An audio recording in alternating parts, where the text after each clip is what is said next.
Hello everyone, তোমরা সবাই কেমন আছো? আমি ভালো আছি। জানি আমার কথা কেউ জিজ্ঞেস করবে, তাও আমি নিজে নিজে বলে দিলাম আমি ভালোই আছি। তো আমি আজকে যাব আমার ডকুমেন্ট ঠিক করতে, মানে আধার কার্ডটা। আধার কার্ড কেন, আমার অল ডকুমেন্টে ভুল আছে। এমন কোনো ডকুমেন্ট আমার কাছে নেই যেটাই ঠিক আছে।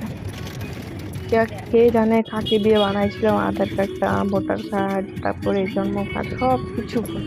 যাই হোক, বেরিয়ে পড়লাম। তো রাস্তায় বেরোনোর সাথে সাথে টোটো পেয়ে গেছিলাম। তো দেখতে দেখতে চলে আসছি রেলগেটে। লেগেটে একটা মন্দির আছে, মন্দিরে একটু প্রণাম টনাম করে এখানে এসে দেখি ভগবান মুতে দিয়েছে। ভালো কথা, এখানে মুতলো, এখানে মুতলো, এখানে হেগেও দিয়েছে। হায় অবস্থা! তারপরে কি করবো, পাথরের উপর দিয়ে চলে গেলাম।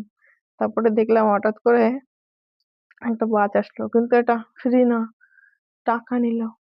তো আমি দিয়েছিলাম প্রথমে আমি আর আমার মায়ের টাকা, কিন্তু পরে দেখি আমার ভাগনারও টাকা চাই। তো বাধ্য হয়ে দিতে হলো। তারপরে বেরিয়ে পড়লাম, দেখলাম টোটো ভিড় ভিড়।